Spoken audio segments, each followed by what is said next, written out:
On a quiet day in April 1975, inside a small rented room in Albuquerque, New Mexico, two young men sat before a bulky computer screen. The air was filled with the hum of machines, the kind few people in the world had ever seen. There, with determination and vision, they wrote the first version of software that would open a new chapter in human history. It wasn't born in a lab filled with scientists. It was born in a cramped office above a car dealership, by dreamers who believed they could bring computers to everyone. That software became the first step toward a revolution. Before this moment, computers were giant, expensive machines, locked away in universities and corporations. After it, the journey began to make them personal, affordable, and everywhere. The world was on the edge of change, but few could see it coming. Who had the courage to imagine such a future? Who believed that one day, every home, every office, and every child could have the power of a computer at their fingertips? Who saw what others could not and refused to stop until the world caught up? To understand him, we must go back. Back to Seattle, Washington, in the 1950s, to a boy who loved books more than games, who spent hours solving puzzles, questioning everything, and dreaming of the future. A boy whose mind ran faster than the world around him. Because long before the world called him a visionary, he was simply a child with an idea. An idea that would one day change the way humanity thinks, works, and lives. His name was Bill Gates. Our story begins on October 28, 1955, in Seattle, Washington, a calm, green city surrounded by water, mountains, and ideas. In a small hospital room, a boy was born into a family that valued intelligence, discipline, and purpose. His name was William Henry Gates III. His father, William Henry Gates Sr., was a respected lawyer, tall, thoughtful, and deeply committed to excellence. His mother, Mary Maxwell Gates, was a teacher, a civic leader, and one of the first women to serve on the board of major American companies. Together, they raised their children to believe that education was not just a path, it was a duty. At home, conversations were filled with questions, debates, and ideas. Every opinion had to be defended with logic. Every curiosity was encouraged. Young Bill absorbed it all. He read endlessly, from encyclopedias to science fiction, from biographies to math puzzles. His imagination seemed limitless. But beneath that calm and intelligent face was a restless mind, always asking why things worked the way they did. In school, he was quiet but competitive. Teachers saw brilliance mixed with rebellion. He loved challenges but hated routine. Rules bored him, ideas thrilled him. One day, his mother was called to school because Bill had refused to complete an assignment he found too simple. When asked why, he calmly replied, "Because I already know how to do it." That moment defined him. He didn't want to follow, he wanted to create. By age 13, Bill enrolled at Lakeside School, an elite private institution that emphasized independent thinking. It was there, in the basement of that school, that fate intervened. In 1968, Lakeside purchased a computer terminal connected to a mainframe in downtown Seattle, one of the first schools in America to do so. Most students saw it as a strange machine. But when Bill saw it for the first time, something changed inside him. He stayed for hours, exploring, typing, experimenting. The screen was black, the letters green, but to him, it felt like magic. He didn't just use the computer. He understood it. He wanted to know every command, every line, every possibility. He began sneaking into the computer lab at night, spending every spare moment learning to program. In that quiet room, under the dim light of the terminal, a 13-year-old boy found his purpose.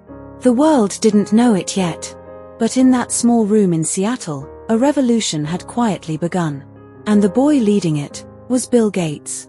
He didn't just play with the computer, he tried to understand it. How it thought. How it obeyed commands. How it could make logic come alive. Within weeks, Bill was spending every free moment in the computer room. He wasn't studying from a manual, he was teaching himself, line by line, command by command. The computer didn't scare him. It challenged him. Before long, he wasn't alone. Another student, Paul Allen, equally fascinated by technology, began working beside him. Paul was quiet, older, and deeply analytical. Where Bill was intense and competitive, Paul was patient and visionary. Together, they formed a bond, a partnership that would one day shape the digital world. In 1968, along with two other classmates, Bill and Paul created what they called the Lakeside Programmers Club. Their goal? To understand how computers worked and push them beyond their limits. They spent countless hours in that small room, finding ways to use the school's limited computer time more efficiently. When they ran out of hours, they went looking for more anywhere they could find access to a computer. They even struck a deal with a local company called Computer Center Corporation. The boys would help find bugs and improve the company's software, and in return, they'd get free computer time. They were just teenagers, but they were already solving problems that professional programmers struggled with. Bill often stayed up all night, writing code, debugging, and experimenting. He once said, "If you gave me a week, I'd code for a week." I didn't sleep much. The thrill of creation, the power of logic, it consumed him.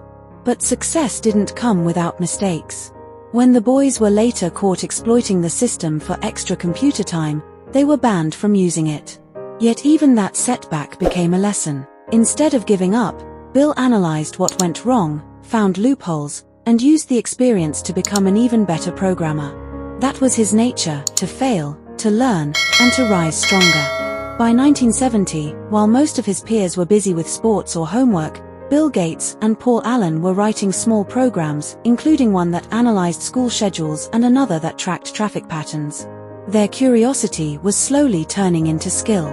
Their skill was evolving into opportunity, and though they didn't know it yet, these sleepless nights and endless lines of code were the first steps toward something far bigger than both of them. In a quiet corner of Seattle, the seeds of Microsoft were already being planted. The world just hadn't realized it yet. By 1973, the world around him was moving fast, but Bill Gates was moving faster. At just 17 years old, he was already a skilled programmer, known in Seattle's small tech circle as a prodigy. While other students were preparing for ordinary futures, Bill was already experimenting with extraordinary ideas, exploring how computers could think, calculate, and learn faster than any human ever could. His academic brilliance was undeniable. When he graduated from Lakeside School, his test scores ranked among the top in the entire nation. That same year, he was accepted into one of the most prestigious universities in the world, Harvard University. In 1973, Bill packed his bags and left Seattle for Cambridge, Massachusetts, ready to study law and mathematics. But the truth is, his heart was never in law. It was still in code. While professors lectured about theories and formulas, Bill was drawn to something else, the buzz of the computer lab. He spent long nights in Harvard's Aiken Computer Lab, exploring every new technology he could find. The world outside was changing, and he could feel it. During one of those nights, he reunited with his old friend Paul Allen, who had also moved to Boston to work at Honeywell. The two often met in coffee shops, reading computer magazines and discussing where technology was heading. Then, one cold evening in December 1974, everything changed. As they flipped through the pages of Popular Electronics magazine, one image stopped them in their tracks, the cover of a small, box-shaped machine called the Altair 8800. It was the first truly personal computer, small, affordable, and revolutionary. Paul stared at the cover, eyes wide. "This is it," he said. Bill looked closer, his mind already racing. He saw what others couldn't, the future. They both knew that if ordinary people could own computers, the world would never be the same again. But there was a problem. The Altair had no software, no language to make it run. Bill paused for a moment, then said the words that would change his life forever: "Let's write one." Neither of them had the computer, nor the money, nor the resources. All they had was vision and absolute belief in their ability to make it real. For the next 8 weeks, Bill barely slept. He coded night and day, writing software that would allow the Altair to understand and process commands, a programming language called BASIC. When they finally finished, Paul flew to Albuquerque, New Mexico, to demonstrate the software to the creators of the Altair. It worked flawlessly. In that tiny moment, a revolution was born. Bill was still officially a student at Harvard, but his destiny was calling louder than any classroom. Just months later, in April 1975, he made one of the boldest decisions of his life. He dropped out of Harvard to start a company, one that would dedicate itself to the idea that computers could be personal, accessible, and everywhere. That company would be called Microsoft. From that point forward, there was no turning back. The boy who once sat in the basement of Lakeside School typing code into a glowing terminal was now ready to lead a global technological revolution. And soon, the world would know his name: Bill Gates. In April 1975, Albuquerque, New Mexico, the world had no idea what was about to happen. In a small rented office, with no furniture except a few desks and old computer parts, two young men were building something the world didn't yet understand. Their names were Bill Gates and Paul Allen, and their dream was simple yet revolutionary: to put a computer on every desk and in every home. It sounded crazy. Computers were still seen as tools for scientists, engineers, and the wealthy. But Bill and Paul saw what others couldn't, that one day, computers would become a part of everyday life. With little money but endless determination, they began to code. Their company's name was short and simple: Microsoft, a combination of microprocessor and software. It was Paul who suggested the name. Bill typed it into their letterhead. Neither of them realized it would soon become one of the most powerful names in history. Their first major success came with Altair Basic, the programming language they had created for the Altair 8800. It became an instant hit among hobbyists and early computer users, spreading their reputation across the small but growing tech world. But the road wasn't easy. Bill quickly discovered that people were copying and sharing their software without paying. It frustrated him deeply, because for him, every line of code represented effort, sleepless nights, and belief. In February 1976, Bill wrote a now famous letter titled An Open Letter to Hobbyists. In it, he boldly stated, "Most of you steal your software. Hardware must be paid for, but software is something you share. Who can afford to do professional work for nothing?" It was controversial, but it was the first time someone publicly defended the value of software. Bill wasn't just building programs, he was shaping a new industry, defining how the digital economy would work for decades to come. By 1977, Microsoft was growing fast. The company officially registered its name, Microsoft, dropping the hyphen, and began attracting clients far beyond Albuquerque. Their software started appearing in different computer systems, each one bringing them closer to their goal of universal computing. But Bill wanted more. He wasn't satisfied with being part of the movement, he wanted to lead it. He knew that to reach the world, Microsoft needed to move closer to the heart of the tech revolution. That heart was in the Pacific Northwest, near his home city of Seattle. So in January 1979, Bill Gates and Paul Allen packed their small office, loaded their computers, and moved Microsoft's headquarters to Bellevue, Washington. There, surrounded by forests and innovation, the real story began. Microsoft started hiring young programmers, people who shared Bill's obsession with perfection and speed. Bill pushed everyone to work harder, think smarter, and move faster than anyone else in the industry. He was demanding, sometimes too demanding, but his intensity came from one belief: the future belongs to those who create it. And Bill was determined to create it. Within a few short years, his vision, once seen as unrealistic, began taking shape. Microsoft was no longer a dream. It was becoming a force. And the next opportunity, the one that would change everything forever, was waiting just around the corner. An opportunity called IBM. By 1980, the world was standing at the edge of a technological revolution. Computers were no longer the size of rooms. They were becoming smaller, faster, and ready to enter the offices and homes of ordinary people. But there was one giant still trying to understand this new world: IBM, the most powerful computer company on the planet. For decades, IBM had dominated the industry with massive mainframes used by governments and corporations. But now, the game was changing. IBM executives knew they had to adapt, and fast. They needed a personal computer, a product that could compete in this rapidly growing market. In the summer of 1980, IBM's team began searching for software that could power their new project, something that could run programs, manage data, and be easy for users to control. They approached many companies, but most were too slow, too big, or too cautious. Then, someone mentioned a small firm in Bellevue, Washington, a company led by a 24-year-old college dropout with an intense reputation for vision and speed. That young man was Bill Gates. When IBM came knocking, Bill saw what few others did. This was the moment he had been waiting for. IBM engineers arrived in Bellevue in August 1980. They expected to meet a modest programmer. Instead, they met a young man who spoke with the precision of a scientist and the conviction of a leader. Bill listened carefully to IBM's needs, then replied with confidence, "We can provide you with an operating system."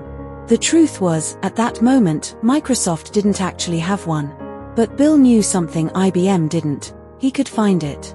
After the meeting, he contacted another small company, Seattle Computer Products, which had developed a simple system called 86DOS. Microsoft purchased the rights to it for $50,000, refined the code, rebranded it, and prepared it for IBM's new computer.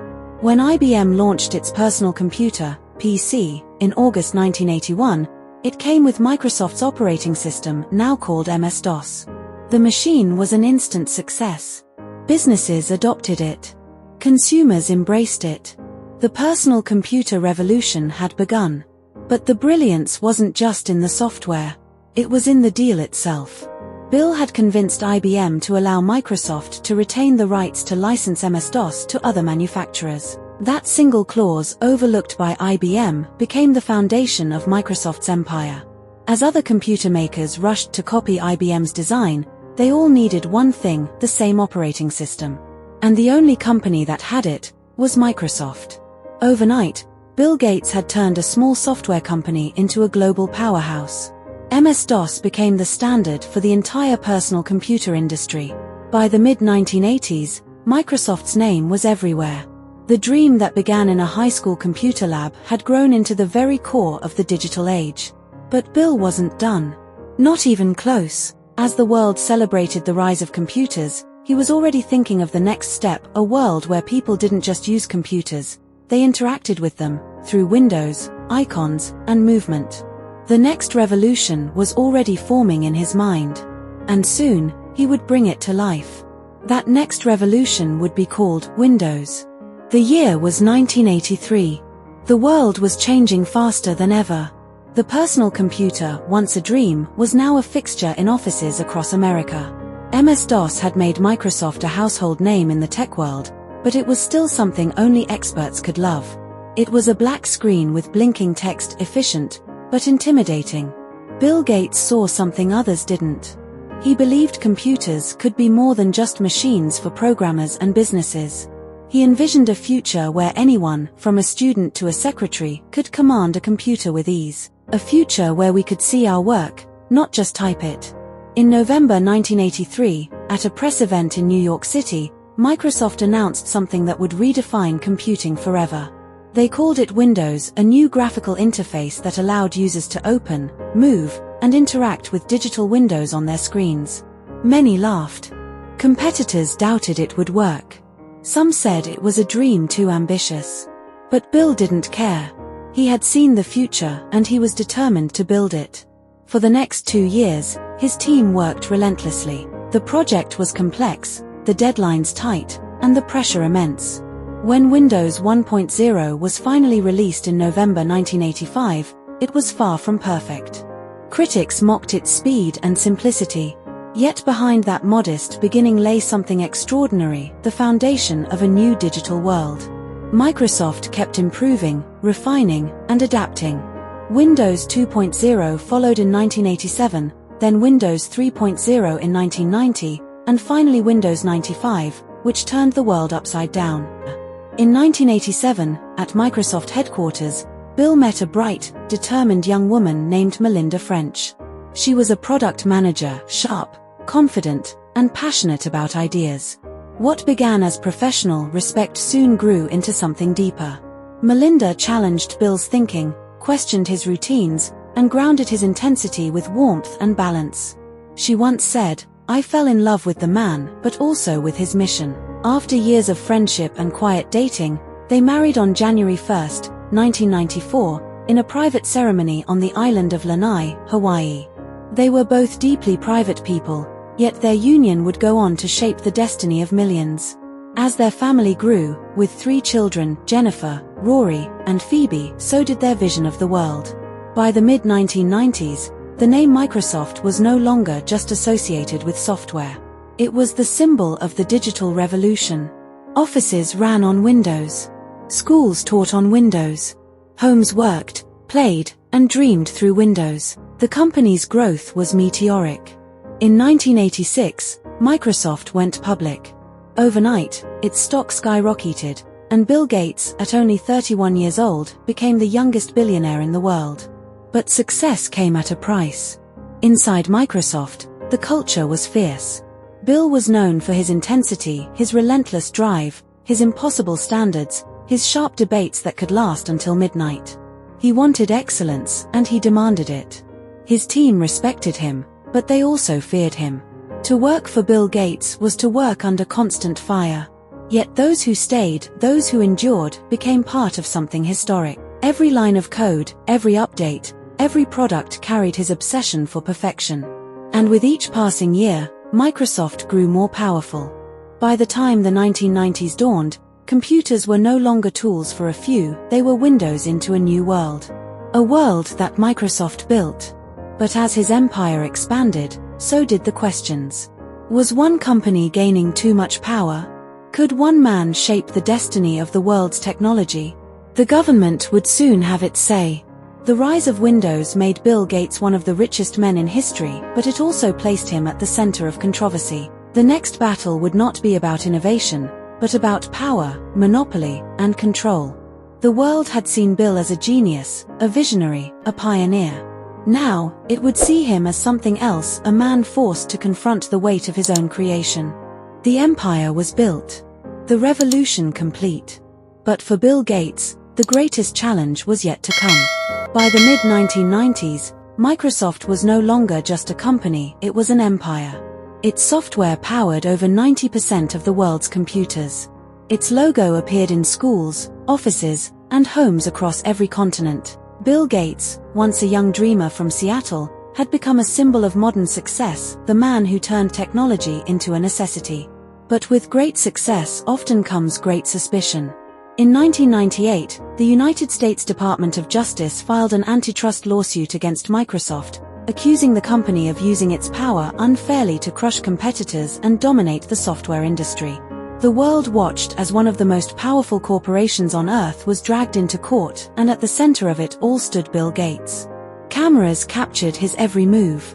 Journalists analyzed his every word. For years, he had been known as the genius who put a computer in every home. Now, he was being called something else, a monopolist.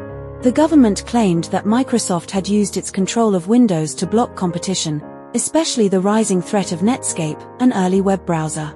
They argued that Microsoft was not just building technology, it was building walls. Bill fought back, fiercely defending his company. "We're innovators," he insisted. "We're giving people better products, not limiting them." Yet the courtroom battle revealed a different side of the story, one of ruthless strategy, corporate dominance, and a man so driven by perfection that he sometimes failed to see how his power was perceived. In November 1999, Judge Thomas Penfield Jackson ruled that Microsoft had indeed violated antitrust laws. The verdict shocked the world. For the first time, the empire seemed vulnerable. There was even talk of breaking Microsoft into smaller companies, a punishment that could have destroyed everything Bill had built. But behind the headlines, something deeper was happening. Bill Gates, the relentless competitor, the perfectionist, the man who never stopped, began to reflect. For the first time, he saw that the empire he built to empower others was now being seen as a threat. The world had changed, and so had he. In January 2000, with the case still ongoing, Bill made a decision that shocked even his closest allies. He stepped down as CEO of Microsoft, handing the reins to his longtime friend and colleague, Steve Ballmer. It wasn't a defeat, it was a transformation. Bill would remain as chairman and chief software architect, but his focus was shifting. For decades, he had devoted his mind to building technology. Now, he wanted to devote his heart to something greater, changing lives. The man who once dreamed of putting a computer on every desk now dreamed of something much bigger, a world where every child could go to school, every family could access healthcare, and every person could have a chance to live. Out of the courtroom storm came a new purpose: the birth of the Bill and Melinda Gates Foundation. And so began a new chapter in his life, one not defined by code, competition, or profit, but by compassion, humanity, and hope. The builder of machines was about to become a builder of futures. It was the dawn of a new millennium, the year 2000. The world was stepping into the digital age that Bill Gates had helped to create. The internet was exploding. Mobile phones were spreading. And Microsoft, the company born in a small room in Albuquerque 25 years earlier, was now one of the most powerful corporations in human history. But while the world marveled at its screens, Bill Gates was looking somewhere else entirely. He had seen enough of technology. Now, he wanted to understand humanity. They began by studying global health data, traveling to countries many in the West had forgotten, and asking a simple but powerful question: if we can make computers work for everyone, why can't we make life itself better for everyone? In 2001, the foundation began investing in vaccine research, targeting diseases like malaria, polio, and HIV, which claimed millions of lives each year, especially in Africa and Asia. Bill saw that technology could be more than just software. It could be science, it could be medicine, it could be hope. The foundation partnered with organizations like the World Health Organization and UNICEF, working to deliver vaccines to the most remote corners of the world. By 2010, their efforts had already saved millions of children's lives. In those years, Bill and Melinda traveled quietly, visiting hospitals, schools, and villages. He met mothers who had lost children to preventable diseases, farmers struggling with drought, and students walking miles just to find light to study. The world's richest man began to see the world through new eyes. "I used to measure success in code," he said once. "Now I measure it in lives saved." But philanthropy was not just about giving money, it was about giving purpose. The Gates Foundation began to transform education, investing billions to improve schools, digital learning, and access to technology in low-income communities. They also worked to empower women, believing that true progress begins when every woman and girl has the chance to lead, learn, and thrive. By the 2010s, the foundation had become the largest private philanthropic organization in the world, with an endowment of over $50 billion. It operated in more than 130 countries, fighting disease, funding vaccines, providing clean water, and supporting innovations to make the planet more sustainable. Through it all, Bill remained the same: analytical, curious, driven by data and reason. But behind that calm intellect, there was something deeper: the realization that wealth means nothing if it cannot heal the world. He once said, "To whom much is given, much is expected. I have been given more than I ever imagined, now it's time to give it back." The boy who once dreamed of computers was now dreaming of cures. The man who once built systems for machines was now building systems for humanity. And the revolution he started, one of compassion, science, and progress, was only just beginning.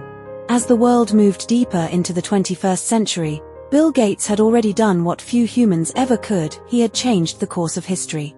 But even legends are human. The same name that built Microsoft and led global philanthropy also became a target of endless scrutiny. The world that once celebrated him began to question him. Conspiracy theories, political debates, and public misunderstandings clouded his image. People debated his motives: some saw a savior, others a strategist. Yet behind the noise, the truth remained simple: a man driven by ideas, numbers, and compassion, still working quietly to solve the hardest problems humanity faces. In 2020, as the world was brought to its knees by the COVID-19 pandemic, Bill Gates' decades of investment in global health became more relevant than ever. While the world scrambled for answers, the Gates Foundation supported vaccine development and healthcare systems in struggling countries. His foresight, long mocked by critics, suddenly looked prophetic. Yet even then, Bill never claimed to be a hero. He simply said, "We can't wait for someone else to solve the world's problems. We all have to do our part." By this time, he had stepped away from Microsoft completely, dedicating himself fully to global health, education, and climate change. He began focusing on clean energy innovation, believing that the fight against climate change would define humanity's next century. His projects funded renewable energy startups, green agriculture, and scientific breakthroughs aimed at building a sustainable planet. But perhaps what defines Bill Gates most isn't his money or his power, it's his mindset. The mindset of a boy from Seattle who questioned everything, dreamed endlessly, and refused to accept that the future was fixed. The mindset of a man who faced failure, criticism, and misunderstanding, but kept building, kept learning, and kept giving. In May 2021, after 27 years of marriage, Bill and Melinda announced their divorce. The world was stunned not by scandal, but by sadness. Yet even in separation, their respect remained. They chose not to divide their mission. The foundation, their shared dream, would continue, together. Today, billions of lives have been touched by his work through the software that powers our world and the philanthropy that seeks to heal it. Whether you admire him or question him, one truth stands above all: he dared to imagine. He dared to act. And through that courage, he left a mark that time itself cannot erase. The journey of Bill Gates is not just about wealth or innovation. It's a reminder that true greatness lies not in what you own, but in what you give back. From a teenager tinkering in a garage to a man reshaping the fate of nations, his story tells us that the power to change the world begins with one simple question: what can I build that will outlive me? Because in the end, it's not about computers. It's about humanity. And that is the legacy of Bill Gates. Every generation has its dreamers. Those who see not the world as it is, but as it could be. Some build with their hands. Others build with their hearts. But a rare few build with their minds. They imagine what others call impossible, and then, they make it real. From the quiet suburbs of Seattle to the bright screens of billions, one man's vision turned machines into miracles. And his success into service. Bill Gates showed the world that knowledge, when guided by purpose, can lift humanity higher than any invention ever could. He taught us that intelligence is not power, unless it helps someone else. And that the true measure of greatness is not how far you rise, but how many you lift as you climb. So as his story ends, another begins. The story of you. What will you imagine? What will you build? Because history is not written by those who watch. It's written by those who create. And maybe, just maybe, the next idea that changes the world could be yours. That's the inspirational story of Bill Gates. Like, share and subscribe to our channel Inspirational People. Together, just like Bill Gates, we can make this world a better place.